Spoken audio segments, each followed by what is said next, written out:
My gosh, it has been almost 4 months since Apple released the line of iPhone 13 phones, and the iPhone 13 mini is the iPhone I most want to use.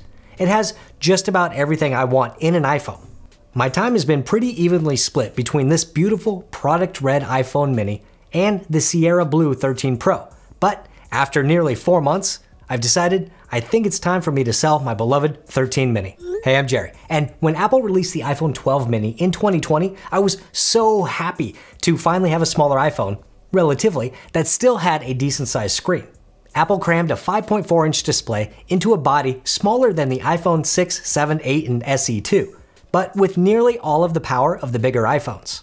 With the iPhone 13 mini, Apple made the device even better across the board, especially in way of battery life, but more on that later, making this the iPhone that I most want to use. For clarity, this is obviously the iPhone 13 mini in product red, and I like to go with the 256GB version, which I find is the sweet spot for me. This allows for plenty of storage space for photos and videos, along with some synced media like podcasts and Netflix downloads. And this model runs for about $799 in the US. So the main reason that I like the iPhone 13 mini is simply because the size. In my 1-month review, I called this a human-sized iPhone because in many cases, I can use this iPhone with one hand. I also planned initially to use this mini completely caseless to keep it as small as possible in my hand and in my pocket. But after a couple months, I found that it was just a little too slippery and I had to spend more mental energy than I wanted to, making sure I didn't drop it. So I finally tossed it into a clear Apple MagSafe case and I've been much happier with it. Unfortunately, this slight change in size means that I do need to use two hands a bit more often for typing or tapping certain areas of the screen. Putting the case aside for a moment, this aluminum and glass sandwich just looks amazing, and especially in this product red color. The screen on the 13 mini was updated last year to handle a new max brightness of up to 800 nits in regular use, up from 625 on the 12 mini, and that just makes a huge real-world difference in everyday use, especially when outside. I've had zero issues seeing this display in any condition, even with sunglasses on, so I'm really happy with the display update. When compared to the iPhone 13 Pro and Pro Max, the Mini still has a standard 60Hz display.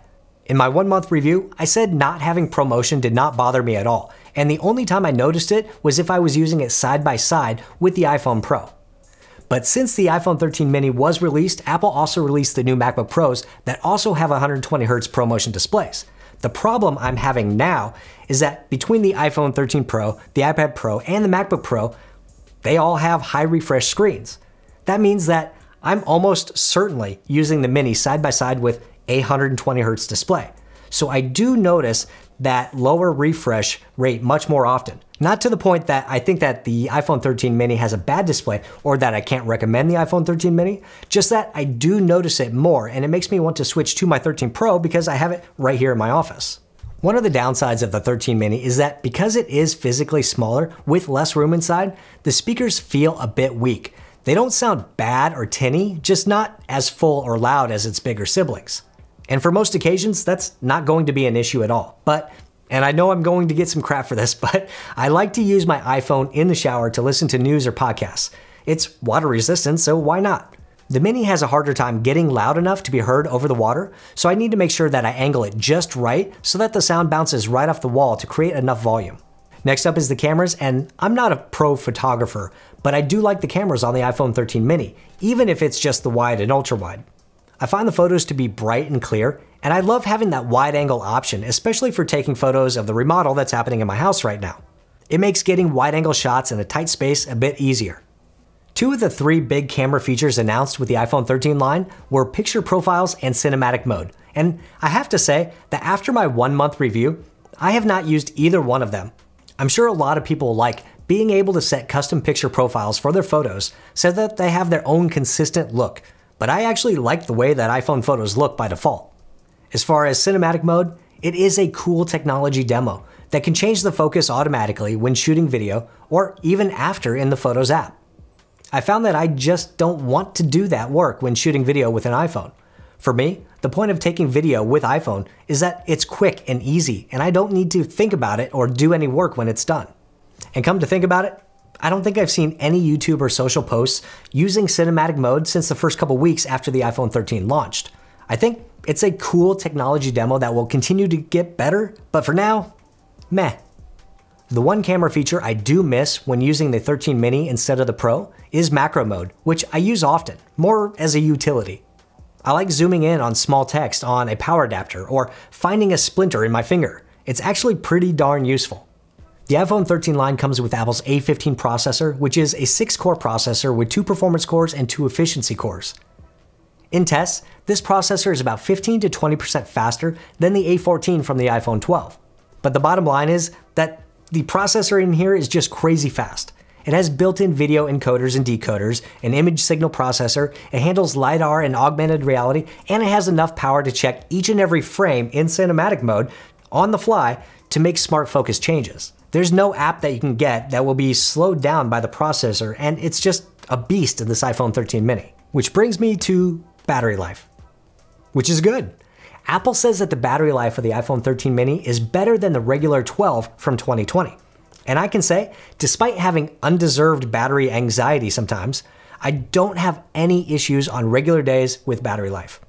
I can get anywhere between 3 and 6 hours of screen on time using it for work apps, email, browsing, shopping, YouTube, music, podcasts, and watching my streaming DirecTV service. I don't try to baby or conserve the battery life during the day, and I will usually end with somewhere between 5 and 20% remaining. Now, if you remember at the beginning of the video, I said that I've decided to sell my iPhone 13 mini. And you may be wondering, why, when I've had all these positive things to say about it? Well, the truth is, all of those little things that I mentioned that were not as good as the Pro have finally pushed me to give up my mini iPhone. Because I've added a case and need 2 hands for more things, I'm not getting much of a benefit of the small size in my hand and pocket. If I'm using 2 hands more often, why not get the benefit of the larger screen? And if I now have a larger screen, then the 120Hz ProMotion display on the 13 Pro alleviates that screen disparity when switching between my MacBook Pro and iPad Pro, which also have the 120Hz displays. So although I don't think that most people will care or see the ProMotion display, I am more aware of it than I was 4 months ago. The speakers on the Pro are just louder and fuller, and I do like the utility of that macro camera.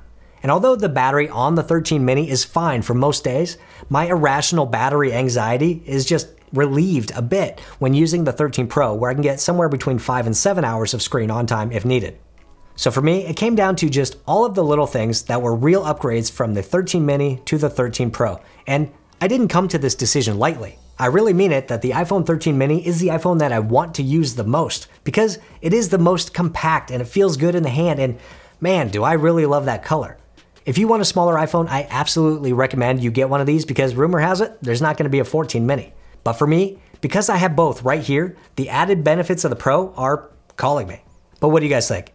Am I crazy to give up my iPhone 13 mini? Let me know below. If you're rocking a mini iPhone and looking for a mini iPad, you should definitely check out my iPad mini 6 review right over here. Hit the thumbs up button if you liked it, hit subscribe if you want, and I'll see you next time.